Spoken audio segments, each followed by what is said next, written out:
You could say hi to. We got one person who showed up. Wow. We get something really quick. How do you see who's on? I don't know. If you're on, just can you type something? Who are you? Is that you, Fred? Is that you, Fred? Yeah, I got a wire right in front. Yeah. That's actually a feature. You can move the We're wire. backstage at Part of My Disruption. We've actually upped our production values. Massively. This is Jonathan Yarmus, a.k.a. Dr. Disruptive. Let's see if we get... That's Alan Berkson. That's Alan Berkson, but I should be able to...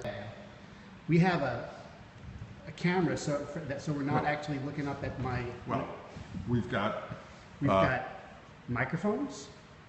We've got a... mixer box. Mixer box, thank you. Yeah. Another microphone, a camera, a production crew.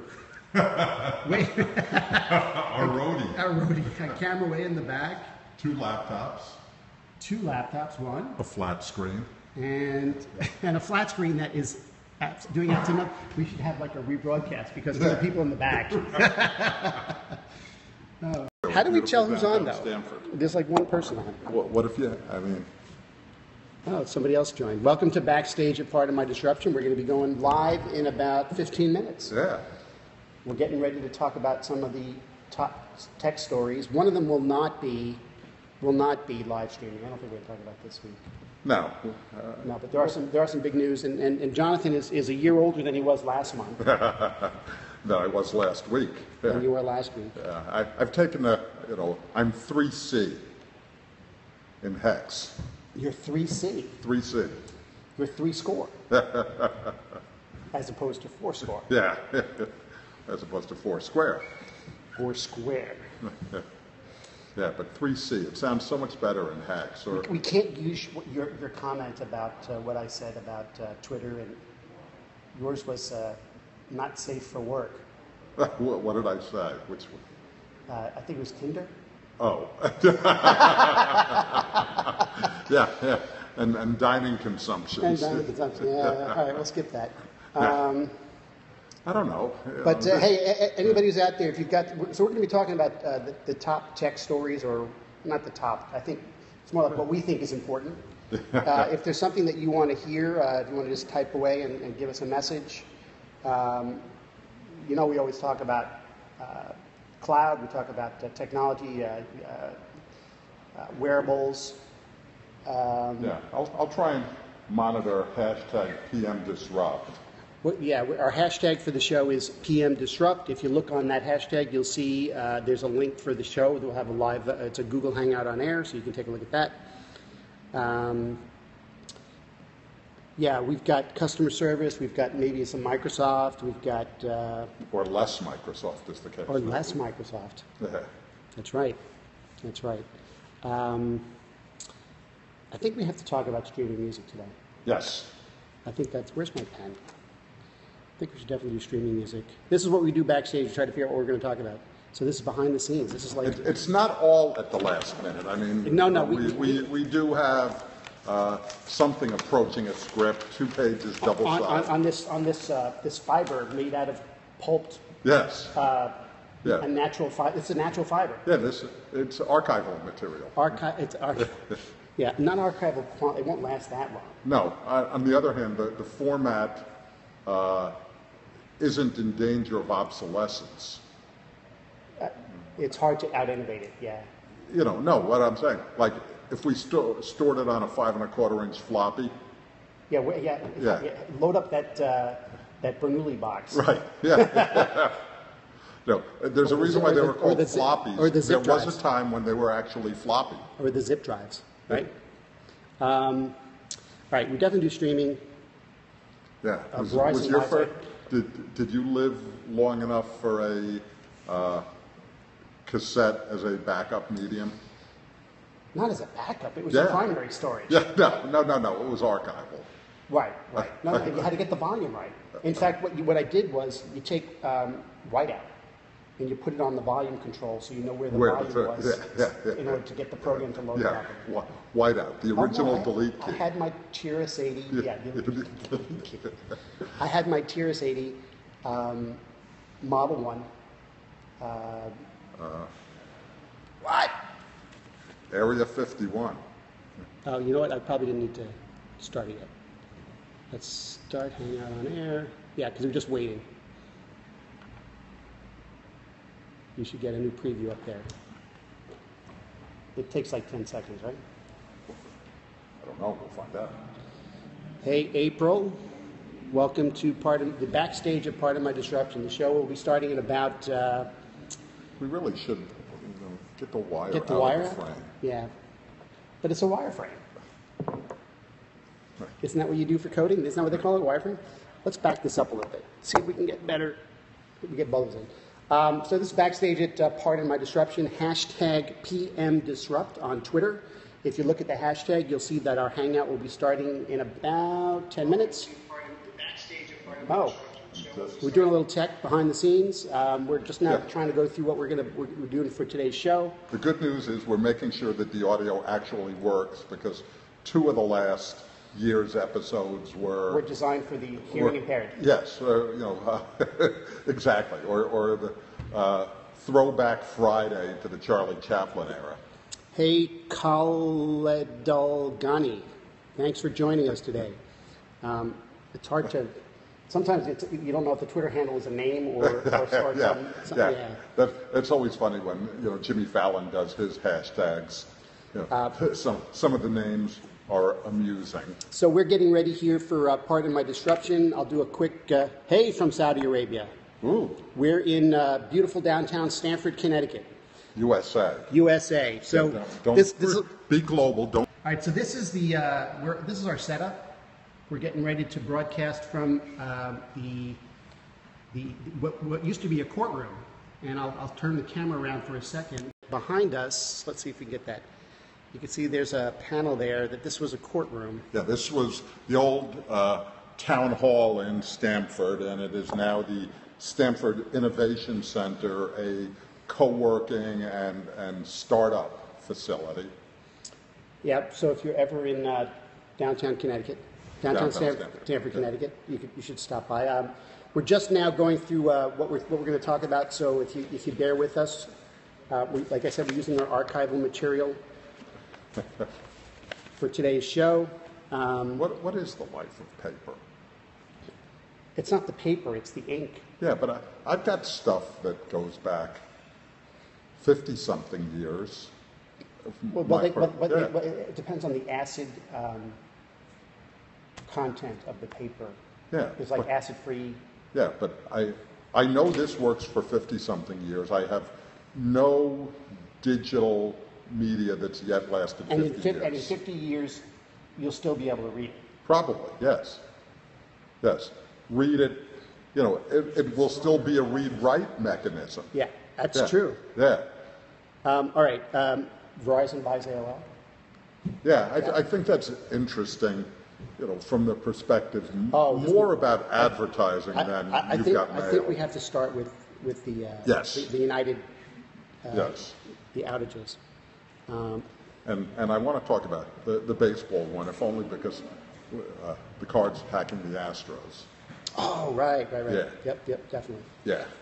Hey, welcome. We're broadcasting now on Periscope. If you want to say hi to the Periscopers. Our first fan. Yay!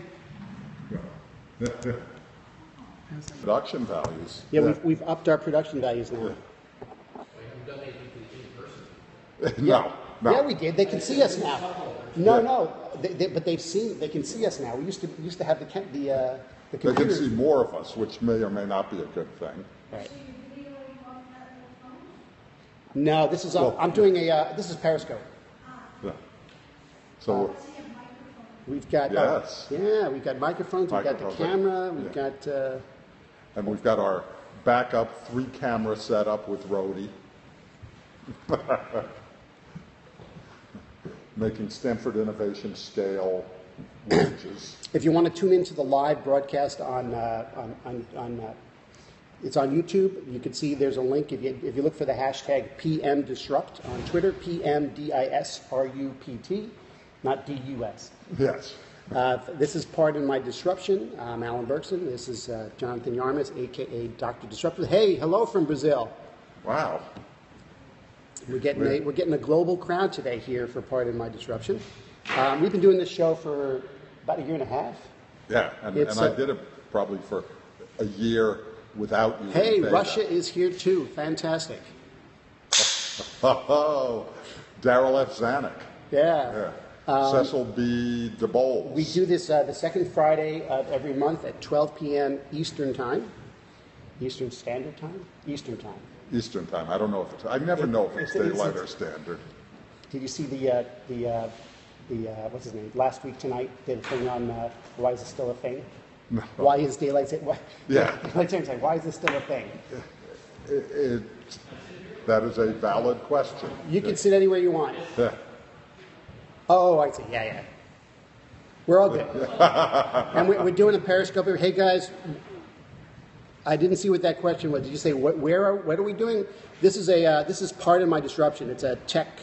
What do we like to say? It's one part news, insight, commentary, and snark. Right. And some comedic elements. If we amuse at least ourselves. And scurrilous personal attacks. Yes. Yeah. So, Alan, you ignorant slut. We're going to be starting our show in about 5 minutes, and if you look this at is also an interesting thing in how it changes the dynamic. What? Rather than it being backstage, we're actually now talking to the phone. Rather than talking to each other, rather than doing what we normally do. Yeah, it's what is it? It's the Heisenberg uncertainty. Yes. Right? Yeah. We're being Heisenberged. Yeah. But seriously, it changes the dynamic. The observation is changing our actions. Yes. So let's ignore the fact that it's there. Not that we miss you people, but no, we appreciate that. But the idea is backstage. Yeah. Let's give them the real backstage. Yeah, let's prep. So what the hell are we doing? No. let's continue the prep. Yeah. No, I think we definitely need to talk about the cards and the Astros.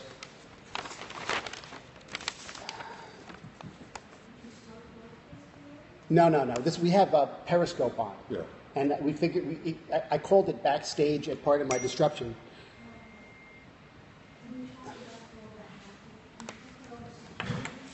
Oh, we will. Yep. Yeah, we're talking about all that. You got it.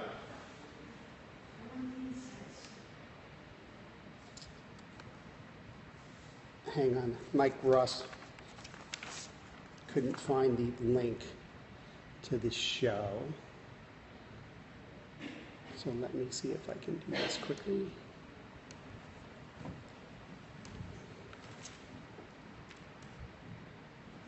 We almost look like we know what we're doing. Almost.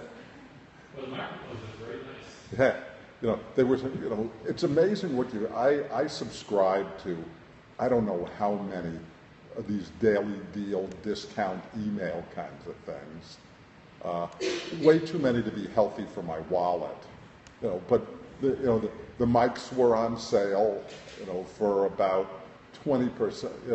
Realistically, about 30%. They say 20%, 80% off, but nobody would ever buy it at the full price. But I saw them for about triple the price in various places, and it's like, cool.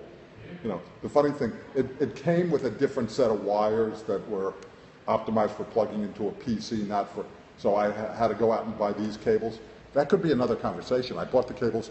Radio Shack still lives. Oh wait, Yeah. And Fred had a great story. Maybe I should save it for the show. Okay. Yeah. We'll talk about Radio Shack because I don't know if Fred's on the Periscope or he's going to handle the broadcast, but we can talk about Fred. But the cables were almost as much as the microphones. Yeah. But I went to one Radio Shack in Stamford, and they were kind of bare bones, and they said, go to the one in Elm Street. They've got the full array of things. And I went down there, and sure enough, they had everything, and this incredibly helpful sales guy who knew where everything was. Should we talk about the retirement of Windows 2003 server? Or that's not that big a deal? There's only like 6 million servers out there that are still running Windows 2003. Yeah, but All right.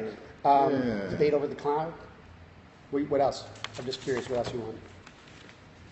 So we've got some of the monthlies down below. I think Facebook's changing its ad billing model. Oh yeah, that's a big deal. Yeah, and the newsfeed highlight. Yep. You know, a lot of Uber news. Yeah, we'll talk about Uber. And then we've got a kudo, we've got a shame on you, we've got plenty of pet peeves, and we do have an interesting factoid. Yeah. And a quote of the month. All right. You know what's different, though? I'm used to watching the clock over here.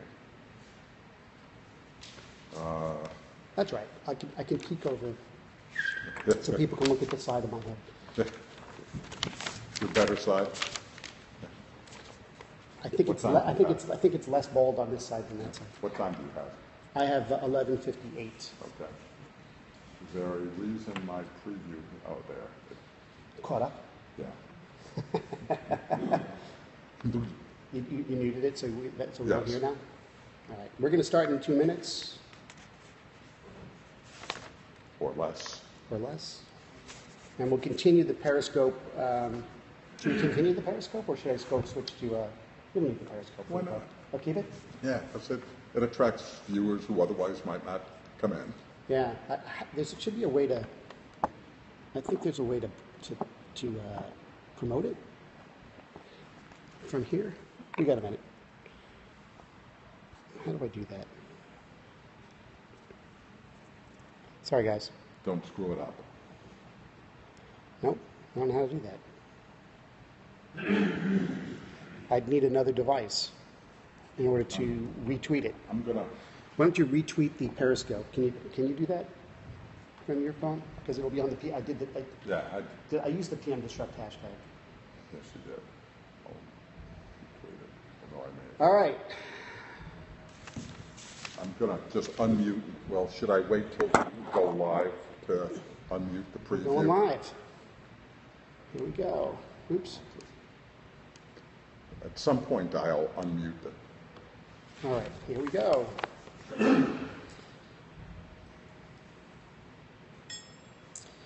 We are live.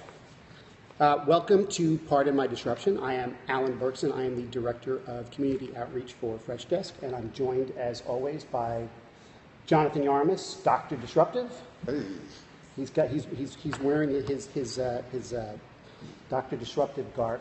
Yes, and you may notice that, in fact, you've got a better view of the garb, and Alan and I don't have to be quite so intimate. Yeah, we're not.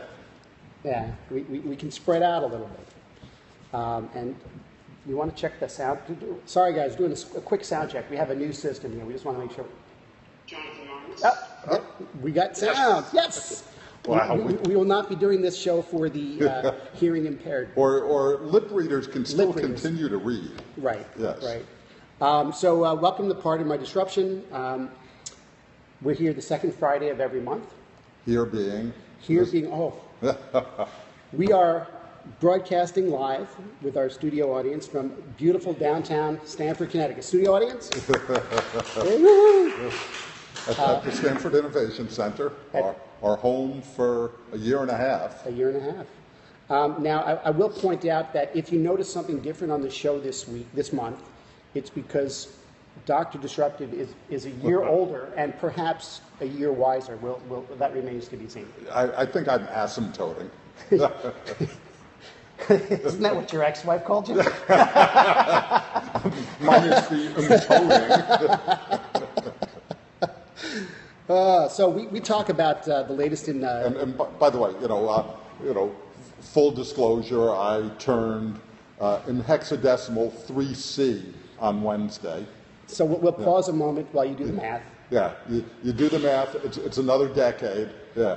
Yep, 3C. And it's not 40 or 50, despite my boyish good looks. Abraham Lincoln would say 3 score. Yeah, and many years ago. Yeah. Three score. No, I've only got 2 kids.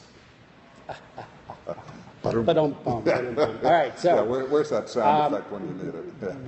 Yeah. We've got a bunch of stories, but the first thing I think I want to talk. Before the show, we started talking about Radio Shack, and Radio Shack still exists. Yes, thankfully. But you know that some of the stores are split. So Sprint is in the stores. Yes. So there's a friend of the show, a friend of both of ours, Fred McClymans. I don't know, Fred, if you're watching. But he told me this great story, and I hope it's okay if I tell this story. So he was in Radio Shack. It's okay now. It's okay now. He was in Radio Shack, and he wanted to buy this LifeLock case, the one that your phone can fall in the water or whatever. And it's sitting there, and he goes up to bring it up, and he says, "Can I buy this?" And the person says no. He says, That's always a good retail approach. You can't buy this. And he's like, "What do you mean?" It's like, well, because part of the staff is Sprint, and part of the staff is Radio Shack, and the Sprint staff person wasn't there. So he could not buy that case. Is that insane? And we wonder why they went out of business. No, but the good news here is still around because there were a variety of things. You can't see it here. Those of you who are looking at our pregame Periscope feed saw we've now got cameras and mixer boxes and microphones and stuff like that. Right. And I needed some cables and components to put the stuff together. And being as I don't live in an Amazon instant delivery environment, I had to go out yesterday when I realized what I needed to Radio Shack. And, this is the place where if they didn't have it, I couldn't have gotten it yesterday. So right. Well, I'm glad that there's some survival element. And, if Radio Shack goes away, we'll have to reinvent it because it still serves a need. Well, either that or it's going to be an Uber driver driving out to Best Buy to pick it up for you. Actually, that reminds me, I forgot to do something. Uber's got a promotion here in Connecticut today where I think between 11 and 3, they'll deliver a beach bag full of beach goodies as a promotional thing. After the show, I'll have After to the show, yeah. I remember that. Yeah. Thanks for reminding me. So we are very dependent on technology. And there's this, what do they call it, a fire sale? You ever hear the concept of a fire sale? What do they call it now? No, where I know what a fire sale is, yes. What's a fire sale? Well, basically, it's if your store had a fire, you've got No, that wasn't it? No, a fire sale is when somebody basically hacks the entire grid. Oh. And so we had this wasn't yesterday, this was 2 days ago. Yes. New York Stock Exchange, United Airlines, Wall Street Journal. I knew someone who, I think the New York City subway also had an issue. I mean, it was this confluence of events. Yes. And with very little explanation. Very little or explanations that defy credulity. Credulity. Yes. You get SAT words on part of my disruption as well. Defied credulity. Is that the correct pronunciation? I believe so. How would credulity? Credulity. Credulity? Credulity? I don't know. Prejudice? Yeah, it's not credulousness. But it's credulous. You'll say, but credulity is a word, but is it credulity or credulity? Yeah, I don't know. If you know the answer, if you're on Periscope, you know the answer. You can't tell us on Periscope because you can't. Maybe you can type the pronunciation. Anyhow, it defies belief. It defies belief. Okay. Yeah, I mean, for instance, the United excuse was something along the lines of somebody kicked the plug out of a router. And either they've got several people who should be not only fired but drawn and quartered, or we're not hearing the entire story. Now, I'm not. I've been in a data center. I've built data centers. Yes. How do you kick the plug out of a router? I know. And even if you do, the fact that there is no,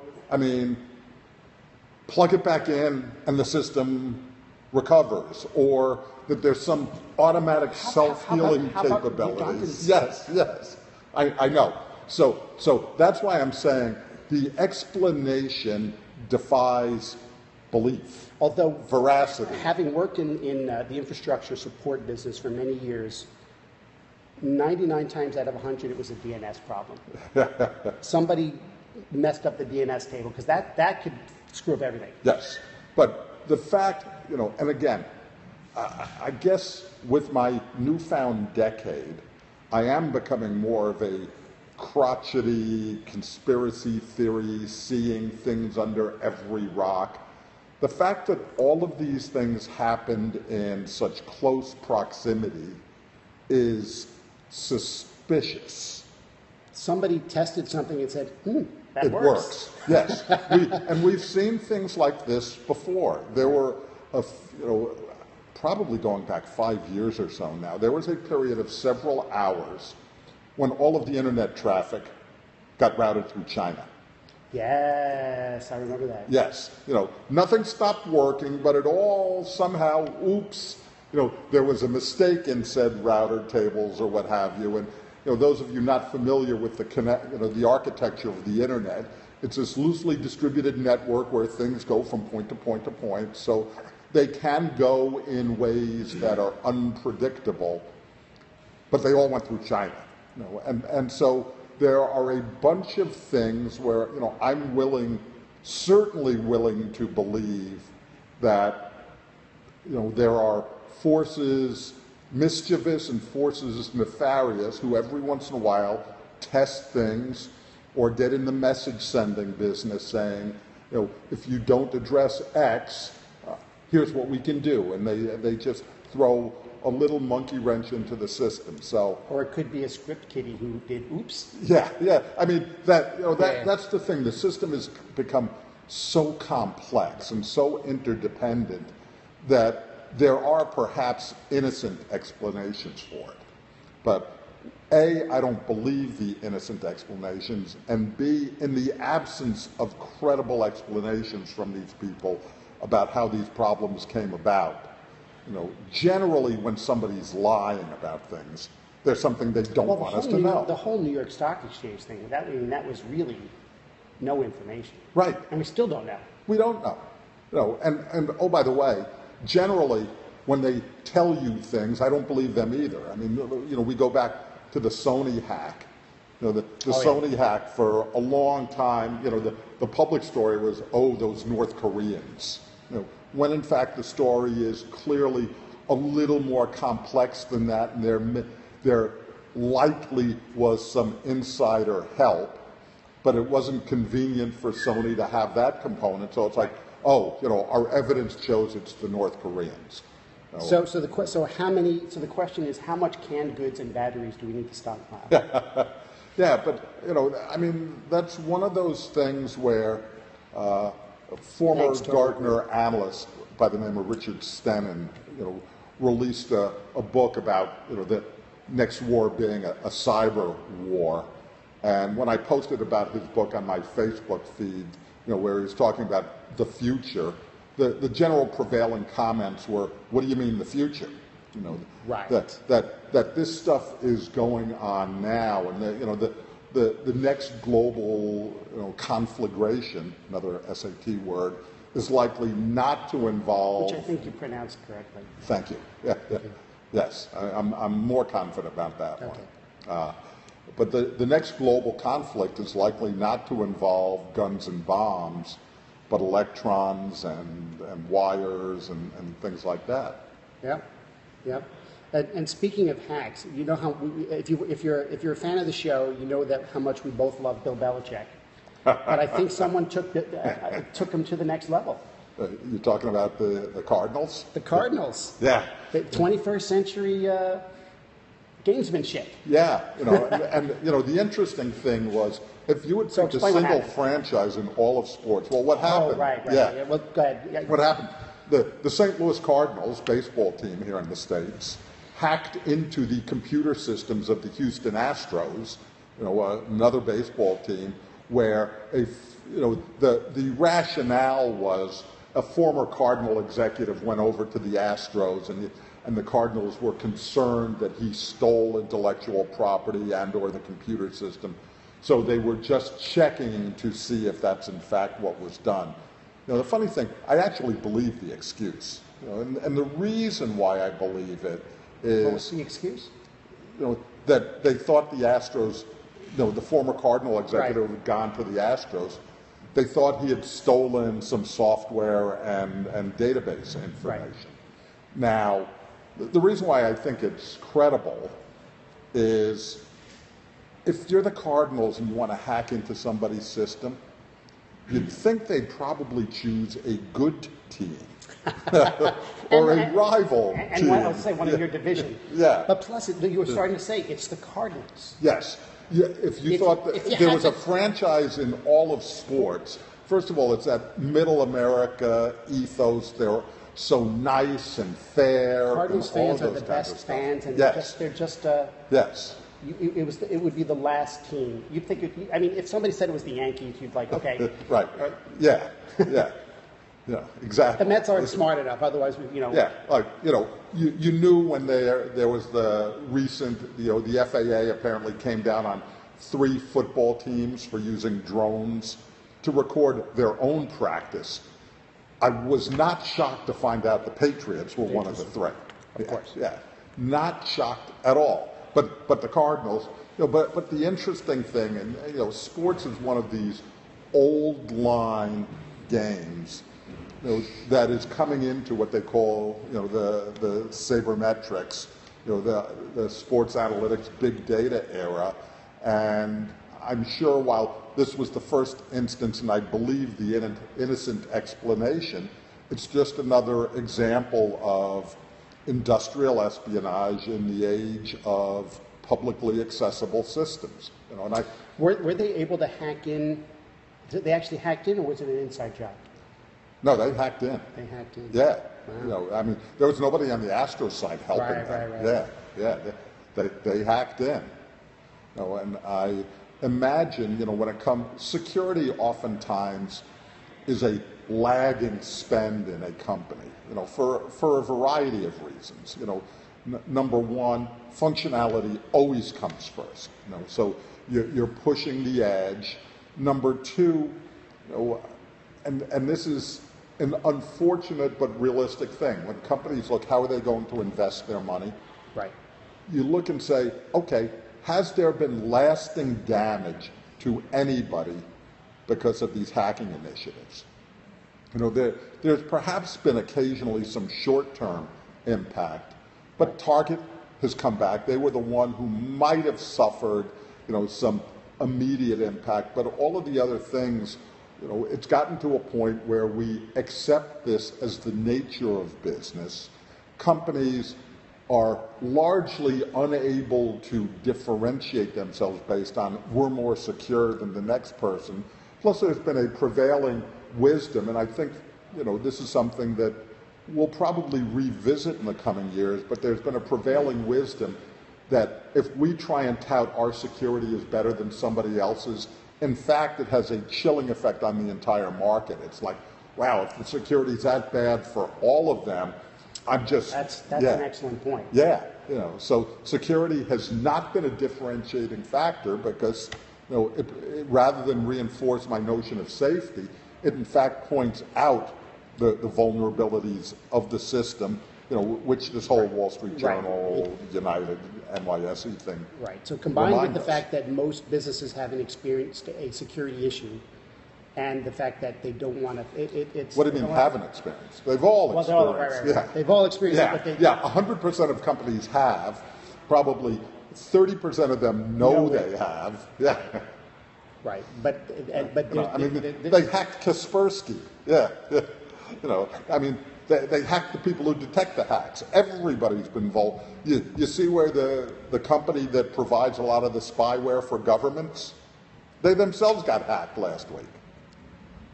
It happens everywhere, and the fact that it's now coming to sports, dovetails with the fact that sports is becoming a more information-intensive industry.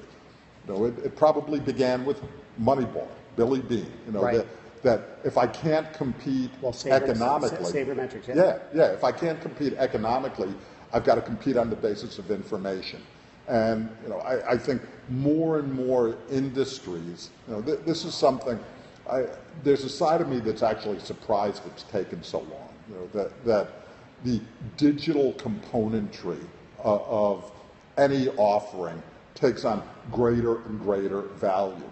Look at the transformation of the automobile. It used to be we competed on the basis of mechanics, of physics. But it was physics. Right. Now cars are competing on the basis of electronics. There's a commercial that tells me my Wi-Fi is better than your Wi-Fi. Yes, or I have Wi-Fi and you don't. And yes. That's a competitive. They're dedicating an entire commercial just to talk about Wi-Fi in a car. Right. And so what's happened is the information component of everything has gone up, and with it, the attack footprint, if you will, has gone up, and security, for better or for worse, A, is an afterthought, and B, is always a cat and mouse game. I remember having a discussion with a CIO at IBM, probably in about 1995, 96. And she made the observation at the time, one of the laughable forecasts of, we'll never have our people on the internet widespread because it's not a secure environment. IBM? Yes. Okay. Yes.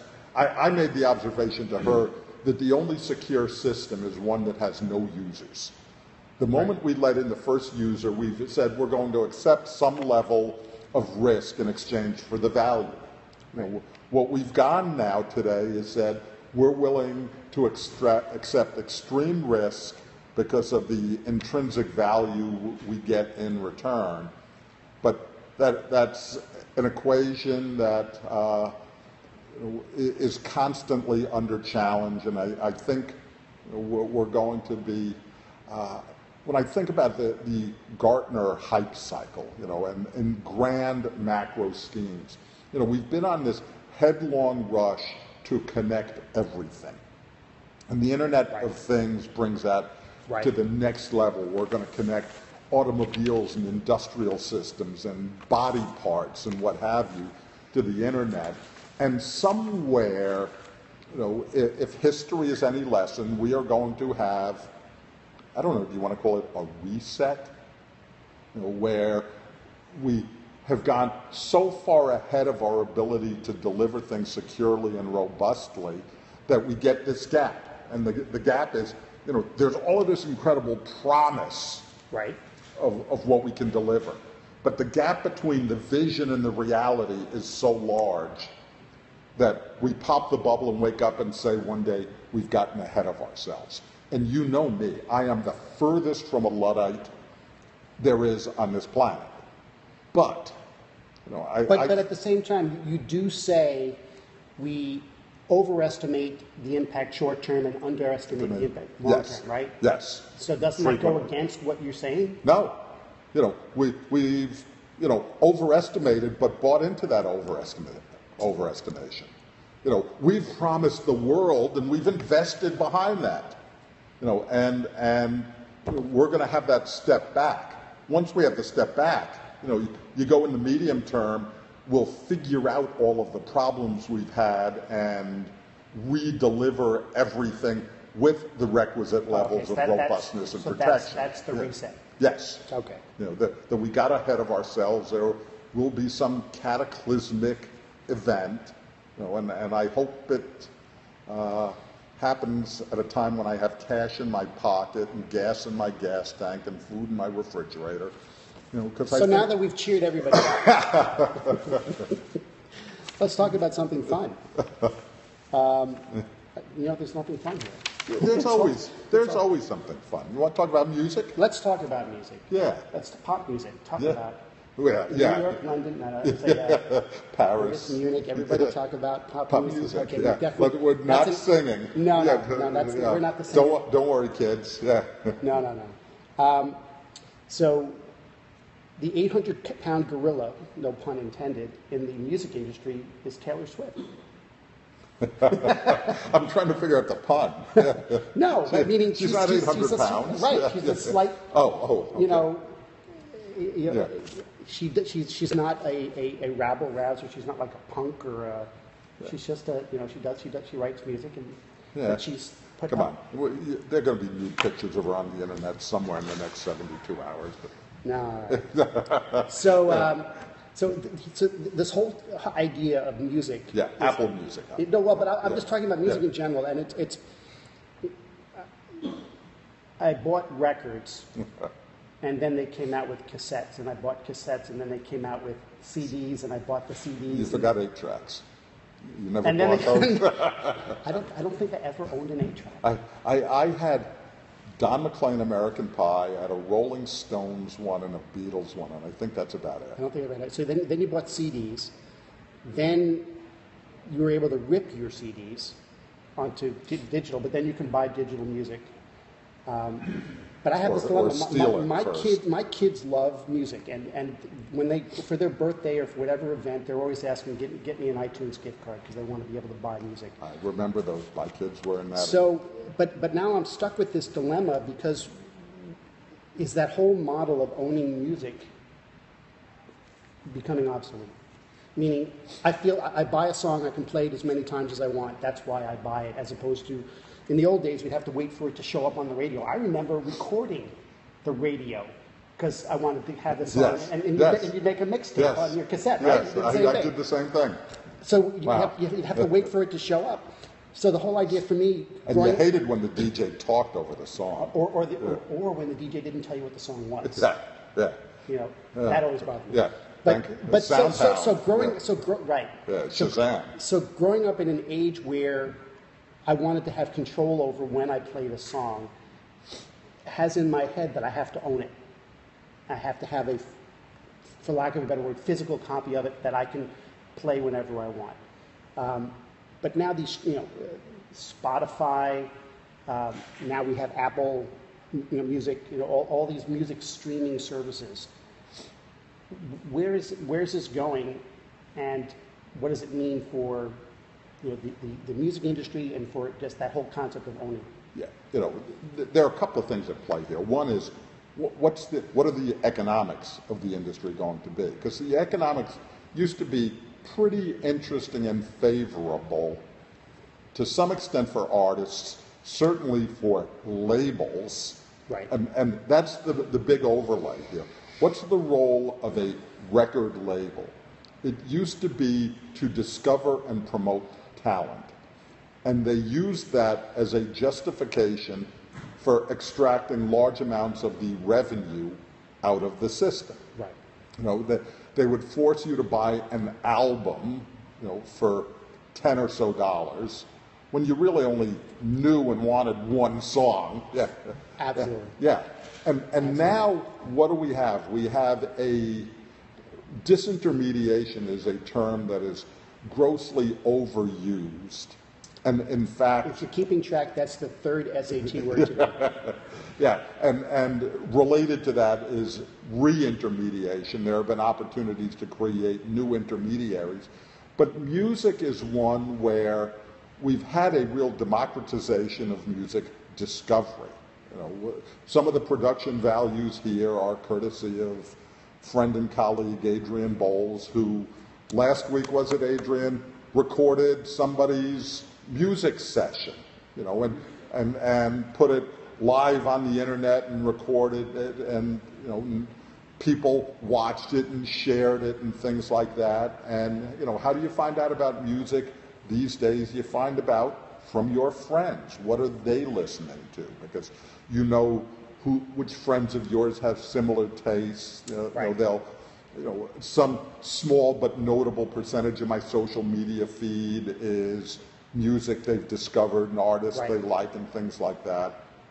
And so we've now got, at the lowest level, people discovering music and expecting to listen to it for free. In the past, that was subsidized, on radio by ad-supported mediums. But we've now got a world where the ad-supported mediums either don't exist or don't generate sufficient revenue to be able to fuel the ecosystem. All right, so the digital analog of radio is YouTube. It's the Yes. free. You can listen free, but you have to watch or listen to an ad. Yes. I just wanted to say digital analog. Yeah, with a UE at the end. Yeah. Yeah. So yes. So continue with that. So my kids listen to the majority of the music, and the music discovery is YouTube.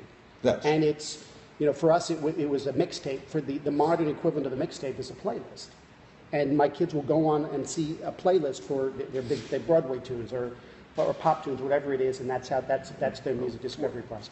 I think in some ways the end game, one of the big trends that's going on in the world, enabled by the internet, is subscription businesses. And so there are tons and tons, we're used to this. Brent Leary would be very happy to hear you say that. Yeah, but, I worked for an employer for 10 years, Gartner. What was that? It was a subscription business. Right. And subscription businesses have all sorts of wonderful benefits. Yes. I work for a subscription. Yes. Yes, subscription businesses have all sorts of wonderful benefits for all of the participants in the ecosystem. Right. The user gets a predictable economic cost, and a reasonable and understandable value exchange. In exchange for this money, I get this set of capabilities. We're used to that in a lot of ways. It's how we've consumed video content since the 70s. My first I got cable service when I moved into Manhattan in 1978. And since then, I've been paying some amount of money every month to a cable company, and I now actually pay multiple players in that ecosystem. So I pay Cablevision, I pay TiVo, I pay Netflix. There are other services that are emerging as subscription services. My favorite is, the Razor of the Month guys. Who would think that razor blades for shaving could be a subscription business? But right. But getting back to music, because here's my challenge. So I own, and this maybe it's the whole sunk cost. I own thousands of dollars worth of music. Yes. And do I continue that model of purchasing it, or do I say to myself, "I'm up now. It's time to cut the cord"? You're a renter. I've been a subscription music consumer. I've over that same period of time, I've spent the same amount of money as you have, but for that time, I've had access to the entire library of music. I was been a Rhapsody subscriber for a long period. But that's only if you're connected to the internet. I had the ability to download certain things, and the bad news out of that experience was those dreaded 3 letters DRM, Digital Rights Management, which is a terrible way of making sure you're authorized to listen to the music. So I think the online-offline models, there is room for improvement, no doubt. Well, also the window of being offline is shrinking. Yes. Even on an airplane. Yes. Although it's not there yet. But I'm trying to think of in my life, when are the times that right now it's when I'm on the New York City subway. Yep. And when I'm in certain places on the subway, more and more of it's getting covered. Right. When you're in tunnels. Right. Yeah. When you're in rural areas of Connecticut. Or when I'm sitting in my house and I can't get Verizon service, but that's entirely, maybe that's a pet peeve. Or even bizarrely, you talk about vestiges. There are times when you're at the New York-Connecticut state line and the cell handoff from tower to tower, the call drops. And I don't know if you've ever, you cross the border. Yeah. It happens there. It's on 95. And you know why it happens? Why? It used to be, Connecticut was a different phone company than New York. New York was whatever, New York Bell, and Connecticut was somebody else. And, over the years, while it's a single system, the infrastructure has not been totally resolved to a point. There's still some odd handoffs when you cross the state line here, hence the call drops. All right, so getting back to music, what is your advice? So what is your advice for me as an example of a person my kids want to continue to purchase music? Do I go subscription? Well, and do I go? I mean, I think Spotify, and who's going to win? There are going to be several sets of requirements.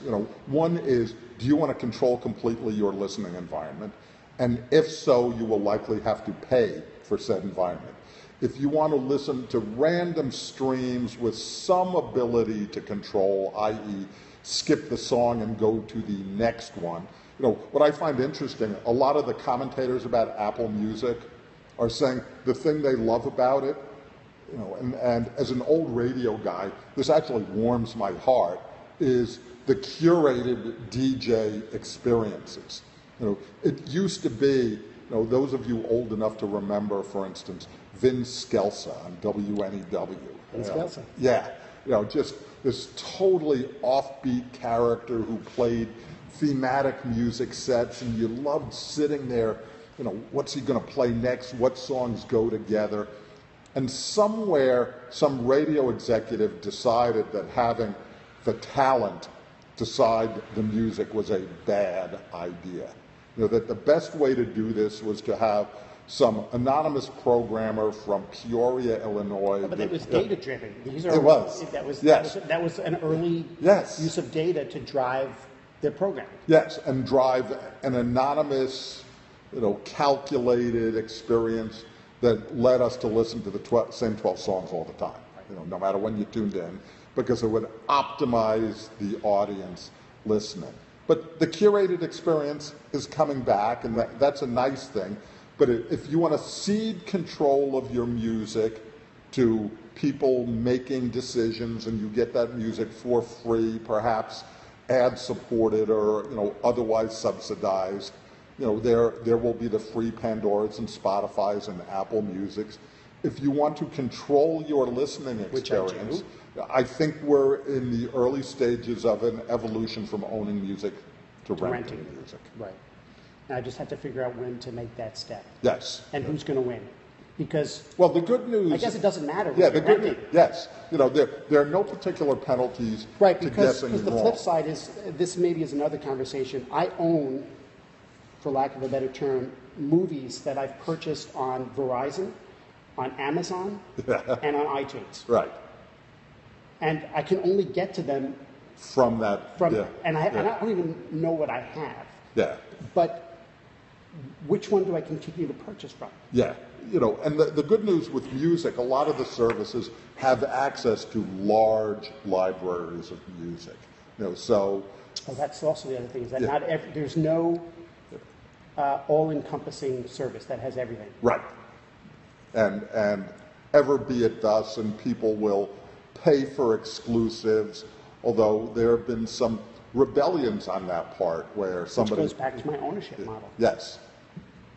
Yes. Which is that I want to make sure that I get what I want when I want. And if you have very domestic common tastes, you can probably get by. But if you have eclectic or even with non-common, with common tastes, right. I like AC/DC. AC/DC just only this week, I believe, licensed theirs, including Rhapsody. So right. I was still listening to my poor Napster stolen, downloaded, Your what? I think the statute of limitations has expired. Napster. Yeah. When Napster was going out of business... we got hearts for Napster. Yeah. When Napster was going out of business, I actually spent a Cablevision, probably in about 1998, wondered one weekend what was going on at my house. Because I had a download volume that was probably a solid, no exaggeration, 40 hours of downloading music. It's like, it's going to go away. I need to download everything I can now, because starting next week I won't have access to it. Yeah. All right, I think we've covered music. Without singing. Without singing. But let's go through some of our vendors. I guess it's most of these vendors are vendors we love to hate.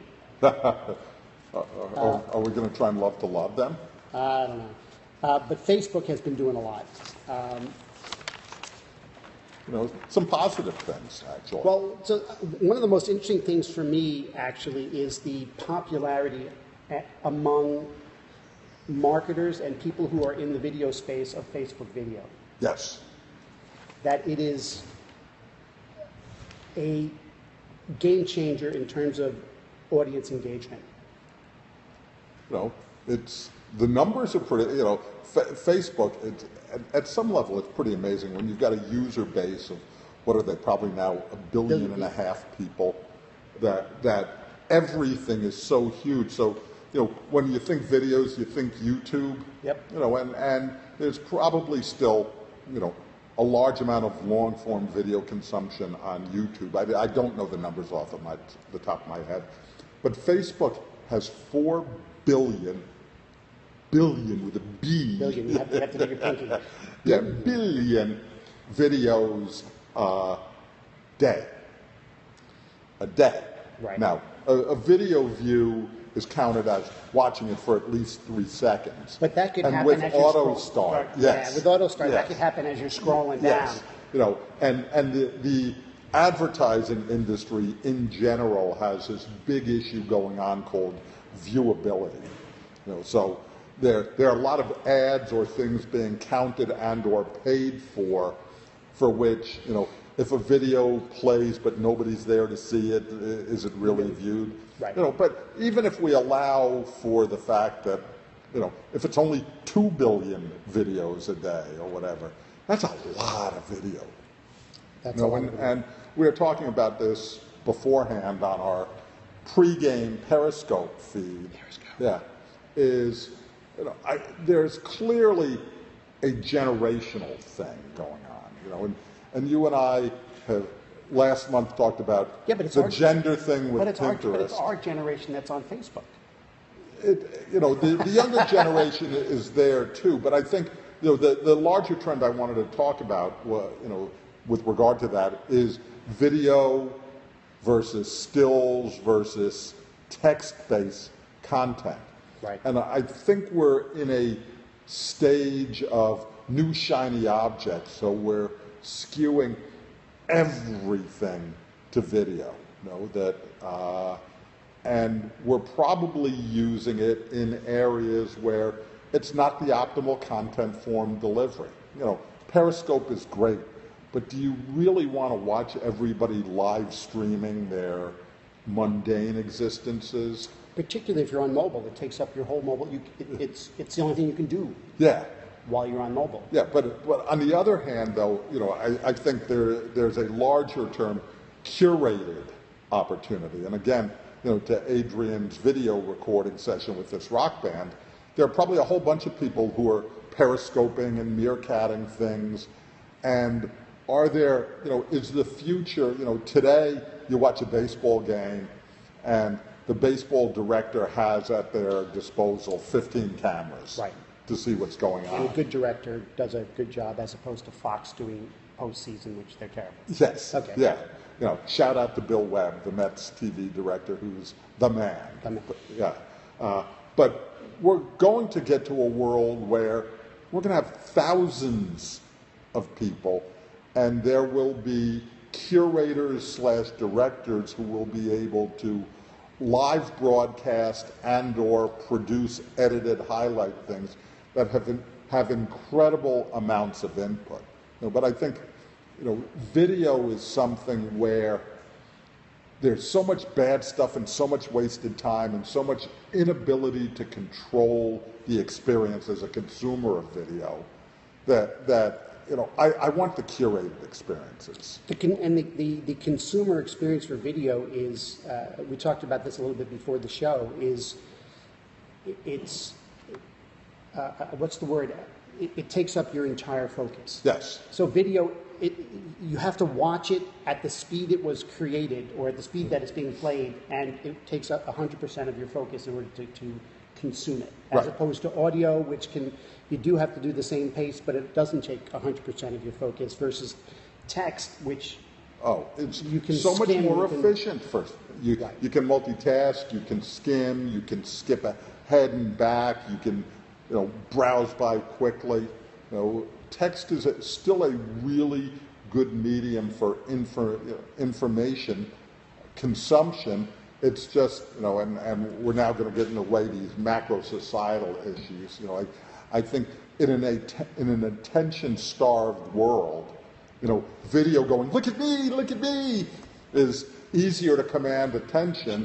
Yeah, you know, than text where it all looks more or less the same. Right. And you actually have to think what a concept to figure out which stuff is important and valuable. Right. Well, aren't we sort of a contradiction in terms of we have a broadcast that's an hour, but we're curating. We're curating for you, so it's a curated broadcast. Yes, and just making that up. Yeah, you know, are there, you know, issues? Yes, but it's also, you know, some of what makes this entertaining, and, you know, if that was your point, Jonathan, you keep telling me you're going to blog about this stuff and you haven't. That's right. Guilty as charged. But this is relatively easy. We sit down, we go for an hour, and we're done. And we put in some amount of preparation. No, but I'm talking about on the consumption side. Yeah, but I'm reminded of the Churchill quote. Sorry this is so long, but I didn't have the time to make it shorter. Right. Yeah. But speaking of Facebook, one of the biggest criticisms of Facebook has always been that they curate what you see. That's how come you don't show me everything? How come you don't show me the whole feed? And they've kind of made a change. Did they really make a change? Is it for the better? Well, or did they just lipstick on a pig? Which is, I think, what they've given you. It used to be, a few years ago, you could go in and basically say, I want to see everything from this individual. I want to see only the important things, or I want to see just random things, or I don't want to see anything. And you had granular control at the individual level. Facebook decided a year or two, or maybe even 3 years ago, that algorithmically they knew better. That they could figure out what you wanted to view by how you engaged with it. So if you commented on people's feeds, they showed you more of their stuff. If you clicked like. And they gave you the ability to say, I don't want to see this. Yes. If the algorithm got guessed wrong, you could disconnect that element from the feed. Right. If you friended somebody, they figured, it's new, let's give you more of that stuff. And what happened is, and the algorithm was okay. I still can't get over friend being a verb. Yeah, they're well. Sorry. But anyway, the algorithm. Friend being a verb, Google being, companies now think about their names in terms of can we verbify. I just verbified a verb. Verb. Yes. Yes. Well done. Well, verb was a noun. Yeah. Yes. No, yeah. you verbified verb. Yes. Absolutely. Yes. And created a word. Yes. Verbified. Yeah. But anyhow, what Facebook has realized is, we had lost something, that there are people who I may not engage with their content very much, but I want to see the stuff because they're important to me. I get this all the time. I'll run into somebody who I'm friends with on Facebook, and they'll tell me, oh my God, I love all the stuff that you post. Yeah. But they've never clicked like, they've never commented, so that doesn't... Well, this still doesn't address that. You won't know that they're seeing your stuff. No, but how does Facebook address the fact that they've never engaged with it? And that, maybe they don't have that many friends and I'm just the only person in their feed. You have a lot of friends like that, I'm sure. Whereas it was actually really fascinating and humbling. I've got an insane amount of Facebook friends, about 1,700 and change. But, on my birthday, and admittedly, it's not a large amount of effort, but over 300 of them took the time to say happy birthday. Right. Yeah, which was really kind of a neat level of engagement. And probably more of them clicked like on somebody else's happy birthday. Yes. So you probably got more than 300. Yes, and then what happened is I observed how nice it was, and I said, and the 1,400 of you who didn't, that's okay, I forgive you. And I got another 80 or so likes on that post, and more people adding on. So I probably heard from about 500 people, which is...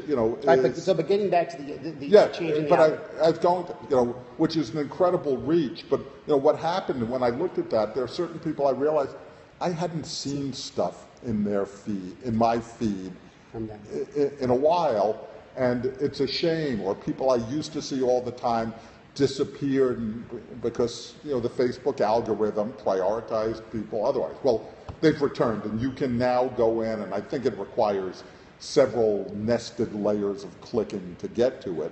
But you can basically say, I want to see these people's updates in my feed.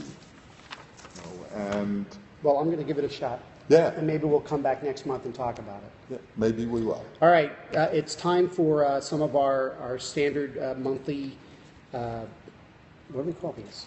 Recurring features. Recurring features. We've got to come up, that's not exactly a catchy... No, it's not.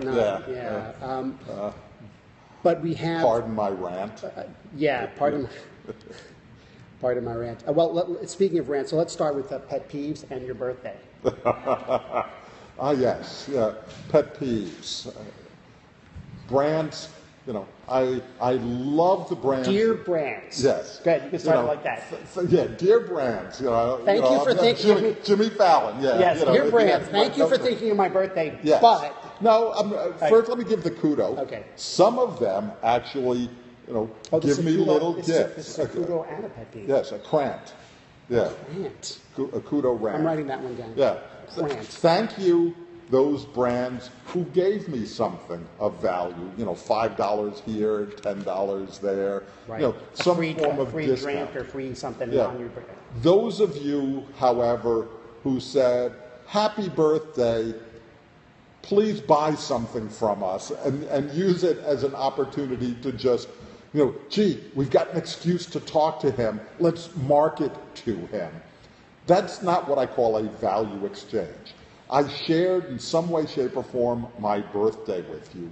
And in exchange, you said, here's an opportunity to market to him. He's invited us to ask him to spend money with us on his birthday. There's this engagement is like the billion-dollar word.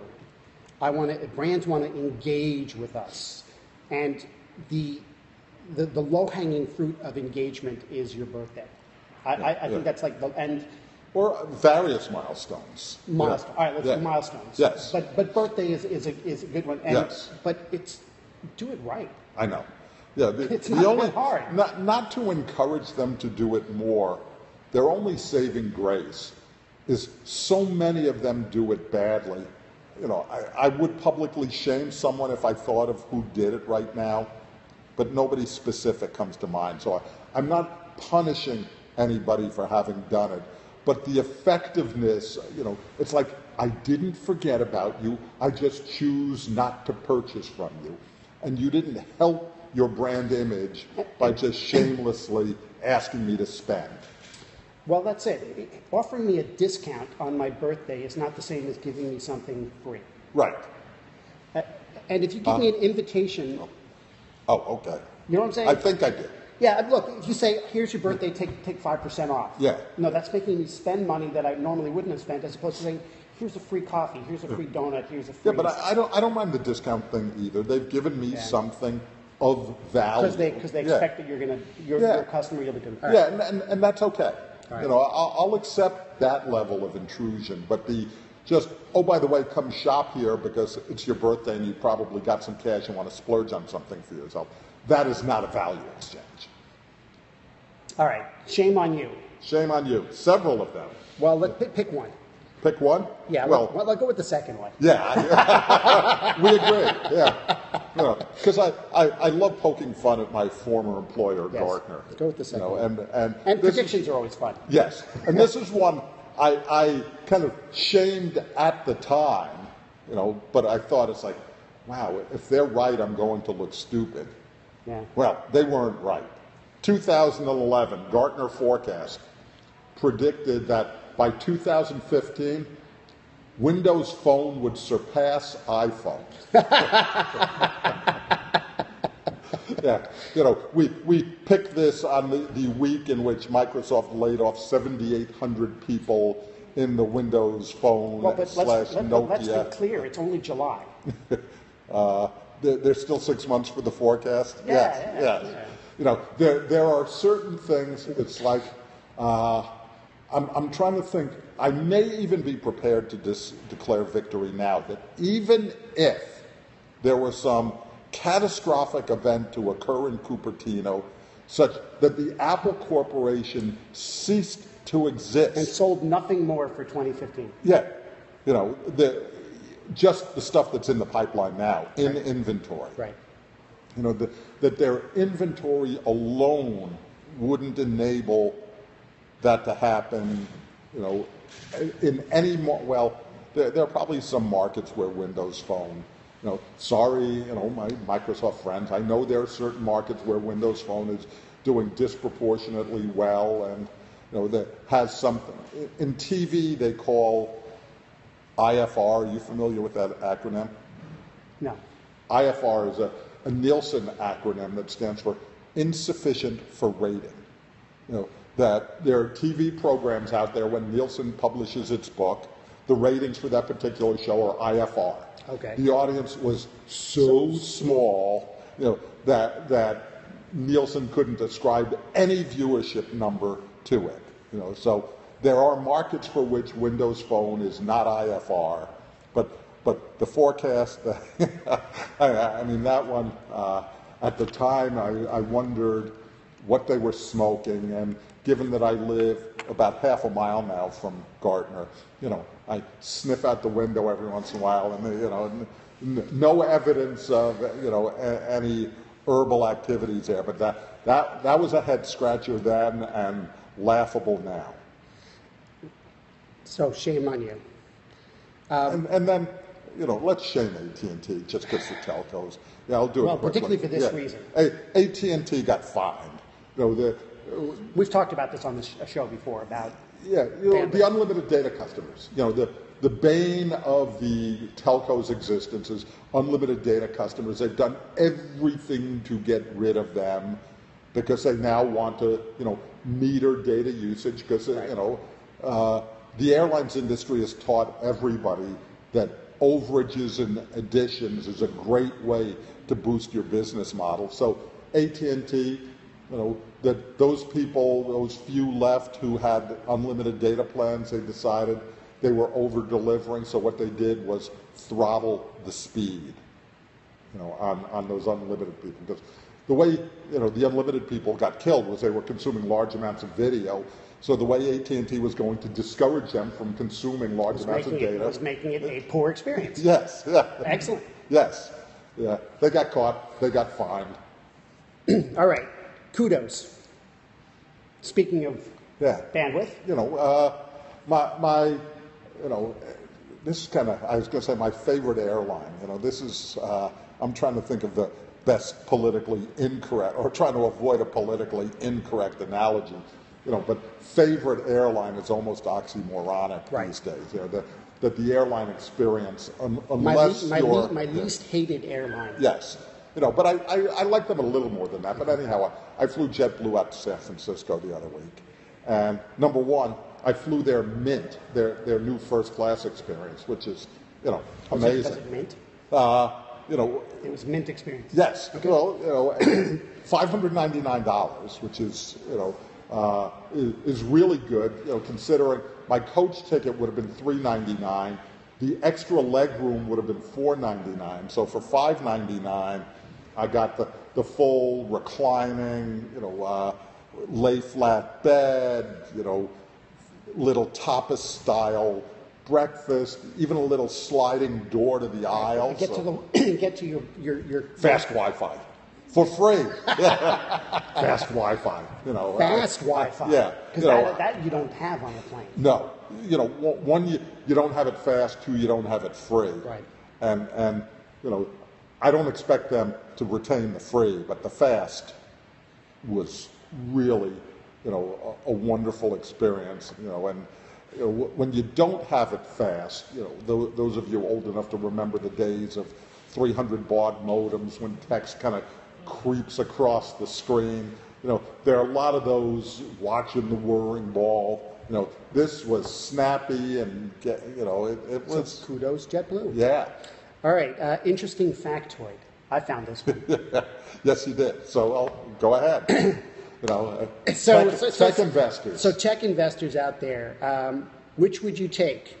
Apple, Google, Facebook, Twitter, or Domino's Pizza? Or actually, you had to call them Domino's. It's Domino's, yeah. Domino's outperformed the top tech stocks since 2010. Who'd have thunk? You know, there's something just terribly wrong with that. You know, I mean... Well, you don't like hot dogs as crust on your pizza? My kids even looked at that and said, are you kidding me? That is just terribly wrong. You know, all right. Those of you who don't know about that, they've got a pizza crust with hot dogs around the perimeter. All right, but you know, before we get to quote of the month, no olive oil. I just have one point about Apple because, you know, there was this the Greek financial crisis, and it just occurred to me that with the interest on their cash in the bank, Apple could have purchased Greece.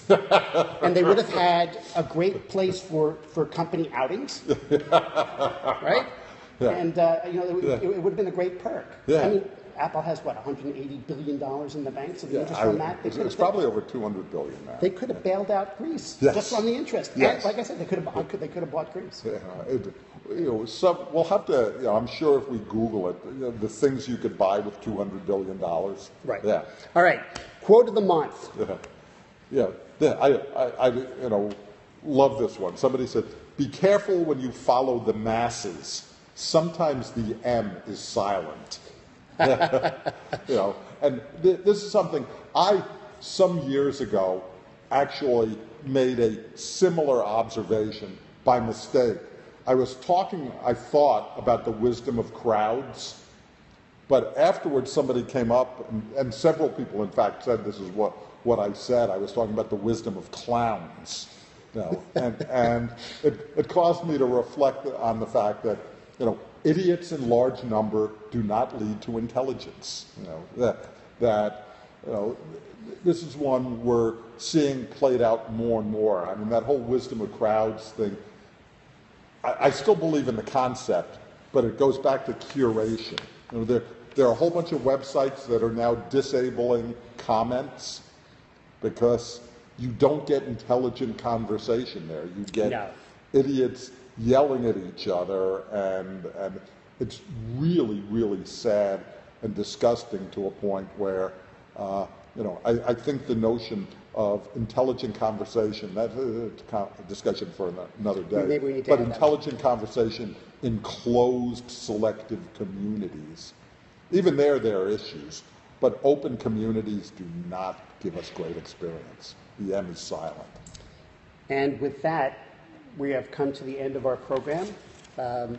Thank you for joining us today on Pardon My Disruption. I'm Alan Berkson, and this has been Jonathan Yarmus. Our next show will be on August 14th. I hope you can continue the conversation on Twitter. Our hashtag is PMDisrupt. PMDisrupt. And if you got anything you'd like us to do on the show or you'd like to talk about, please reach out and let us know. And thank you for joining us. I wanted to ask you what do you think about the Reddit situation? Oh,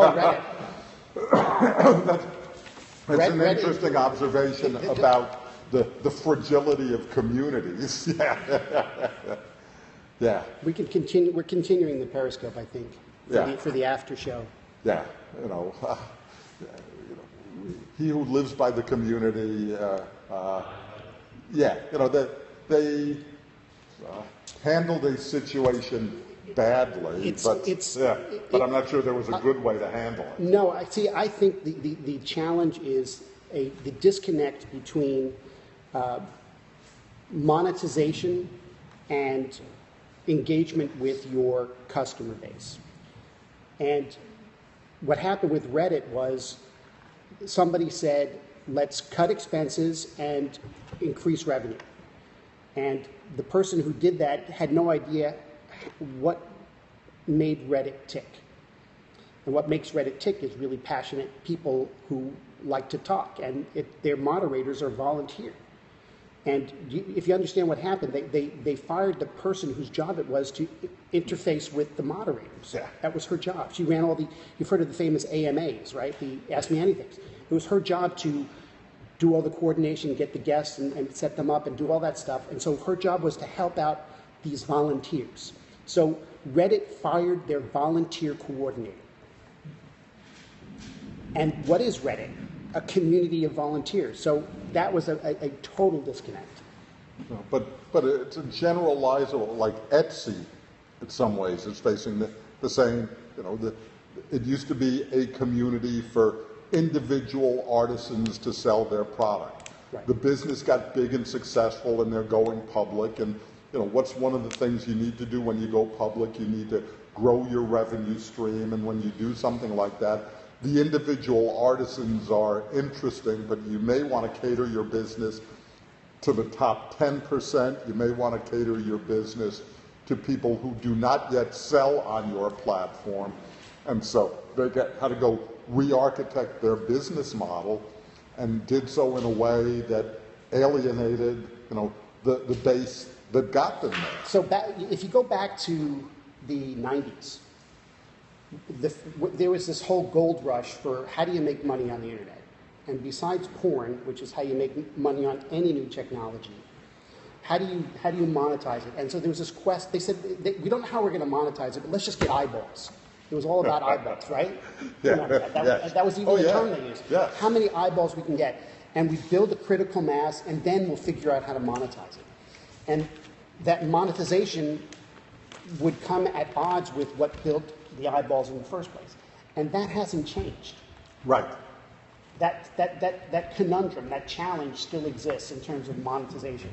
So somebody says, I'm going to go out there and here, Periscope and Meerkat, two brand new exciting apps, live streaming. It's free. But somehow they're going to have to make money. I mean, and how's that going to happen? And it's going to be at the cost of the experience or on somebody's back. And it's interesting. If you look, who are the most successful companies out there? It's Apple, whose monetization comes largely from selling devices, and the associated ecosystem, and they get a large amount of their value there, and secondarily from rent of their ecosystem, i.e. 30% share of app purchases and things like that. Right. So they've got a business model that rewards them without punishing the customers of their environment. Right. Google, whose monetization vehicle is value add to the customer. So it's one, right. The advertiser pays for links. And then, you know my friend Jeff. Yes. So I have a friend. My friend Jeff Gomez is he pioneered a technique in entertainment called transmedia. If you want to know why Avengers has made billions of dollars, it's because they've successfully implemented a transmedia storytelling platform. Brands are starting to think about this because the challenge brands have is the way they get their message to customers is by interrupting whatever they're doing.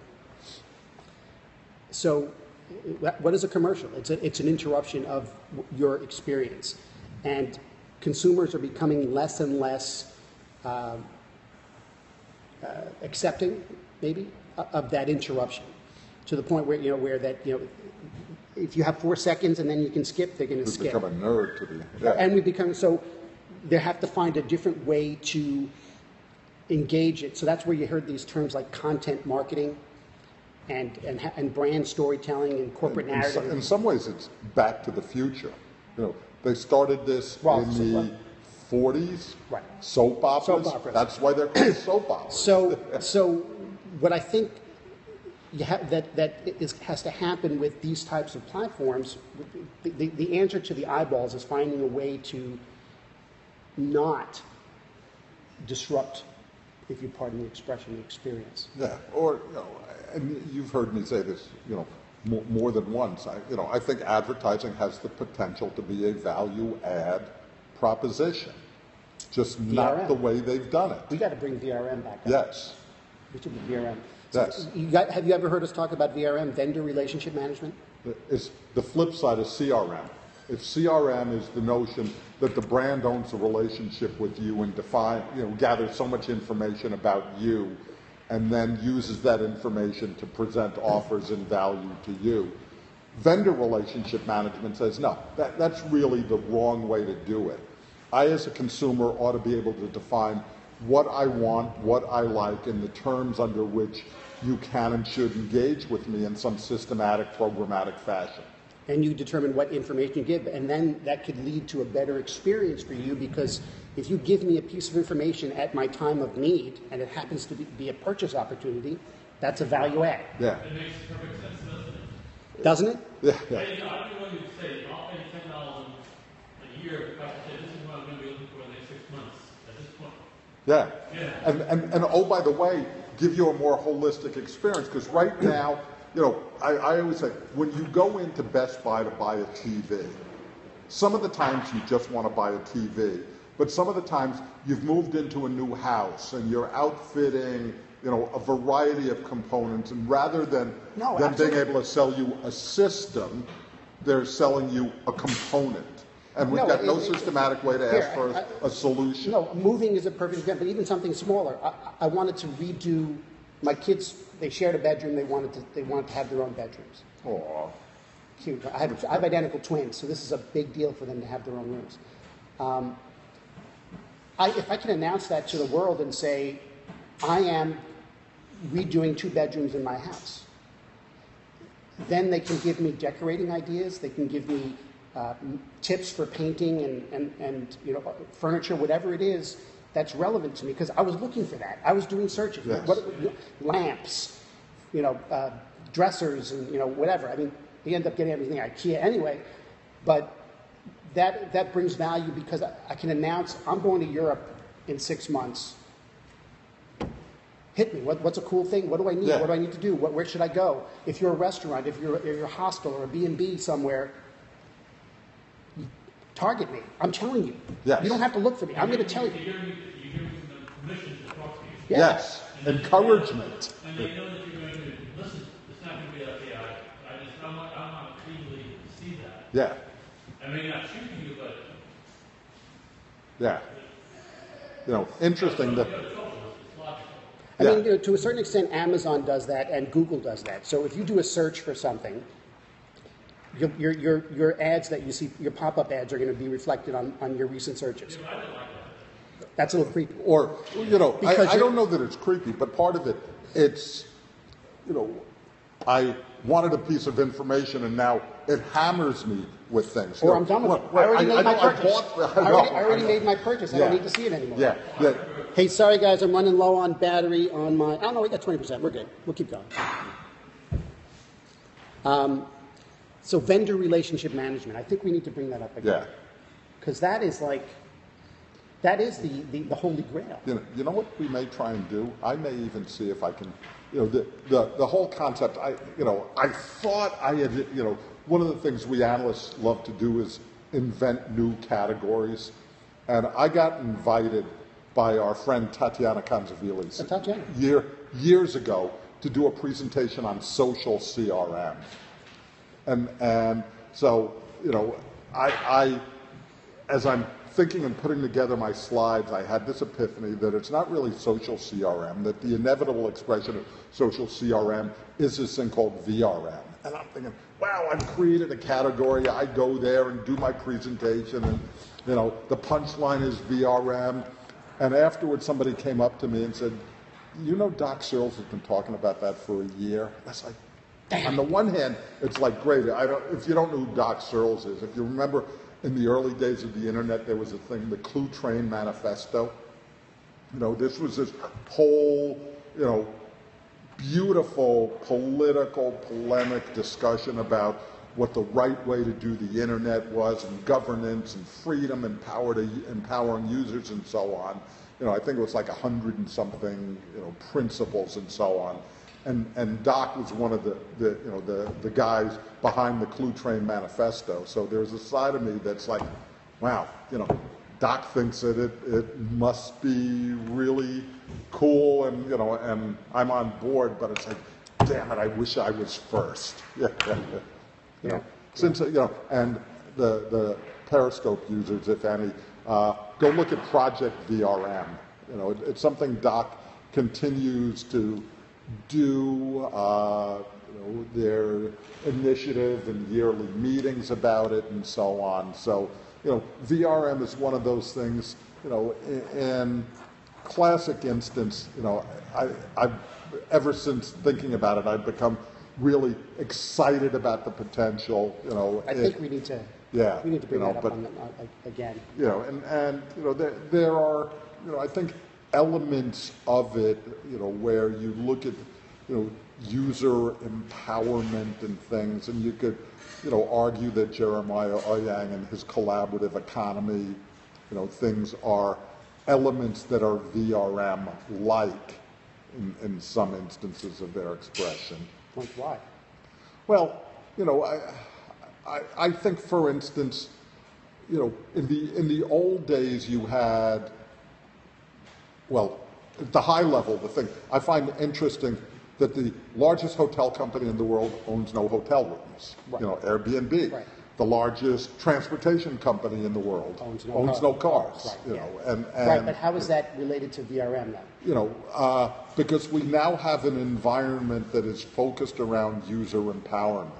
You know, that this isn't, you know, I've got to go to the owners of the inventory. In fact, you know, Uber argues, and some of this is to avoid regulation, but that they're not so much a transportation company as they are a marketplace.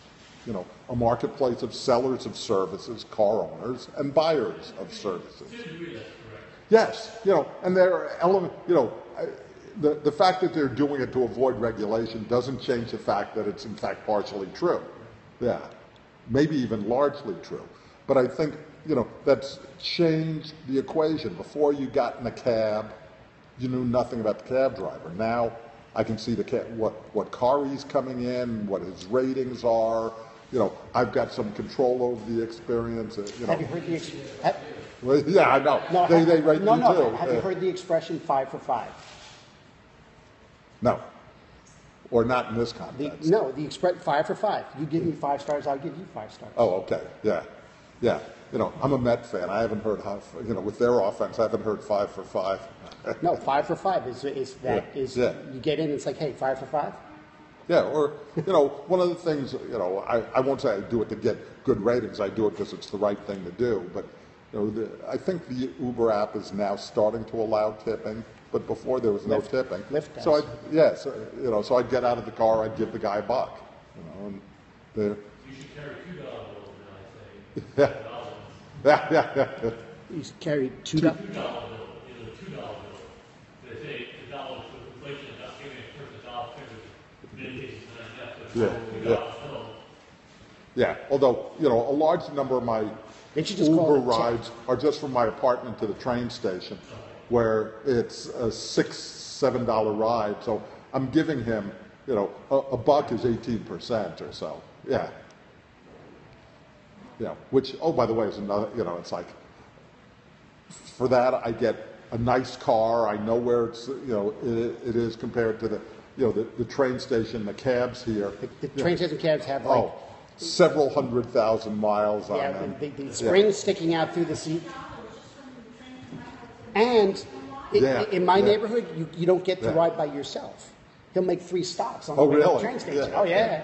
Yeah.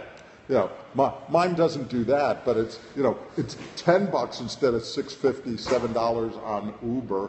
You know, I had one where the guy had cardboard covering a hole in the floorboard. And the state government doesn't want Uber to offer the service. I know, you know. And I'm sympathetic at some level that, you know, the reason why we regulate the taxi services, you know, there's good reason to ensure safety and those kinds of things.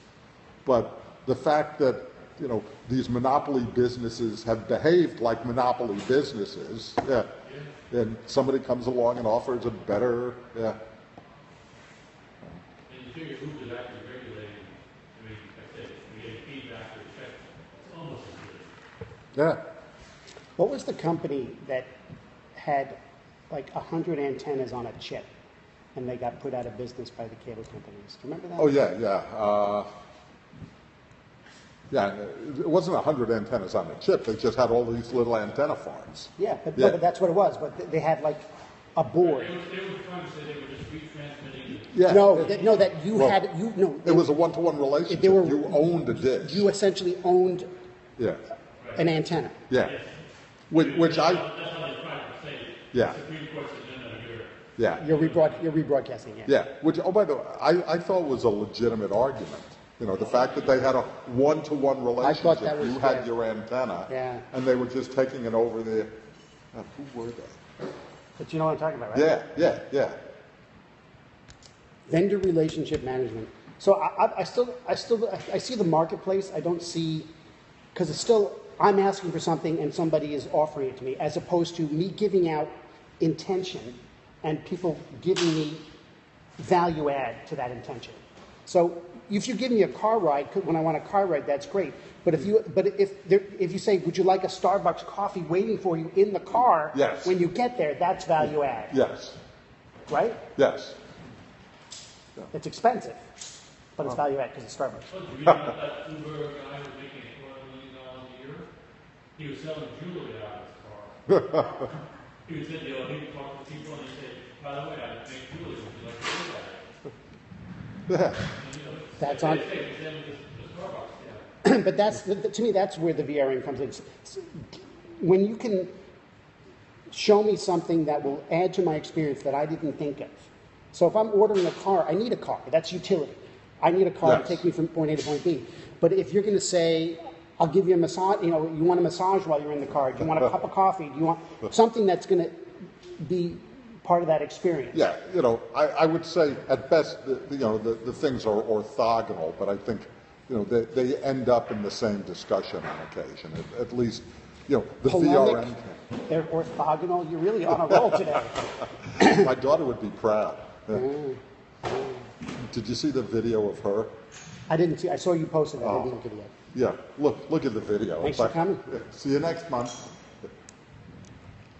I like your idea about curating. I was thinking, with all the videos out there, instead of doing new video production, just say, I'll come to your company and find 300 videos on YouTube that will enhance your experience. You can just say, here's my list of videos that will explain my business. Yeah, curation. There's no way to monetize that. Yeah, well, I think there are a lot of ways to monetize it on both sides of the street, but curation is such a huge value proposition. So I get to pitch my TED Talk. Yes, That's one of my key skills. Yeah. I did a TED Talk in May, a TEDx event here in Westchester, and I talk about 3 essential skills for the 21st century. One of them is vetting, being able to tell if something's true or not, because you have access to knowledge abundance. Everything's out there. Snopes. What's that? Snopes. Right. Another one is what I call synthesis, which is the ability to be able to take in information and then immediately apply it. That's a skill. And then the third one I said was curate, to be able to take a part of your knowledge and give it back by helping people understand stuff better. And that's how I look at curation. I also, at a macro level, we've gone from a world of too little information to one of too much. It used to be, where do I find it? And you go through a card catalog or something like that, the Encyclopedia Britannica. We didn't have enough information. Now we've got way too much. And how you find the right information. Some of it will be, the algorithmic and tools and things like that. And there will be curation tools, and some of it will be, human value. Where I trust so and so's judgment. So let me see the set of things that they've assembled to address that issue. Very cool. All right, goodbye, Periscope. My battery is running down. Thank you all for joining us. We'll be here on August 14th at 12 p.m. Eastern Time.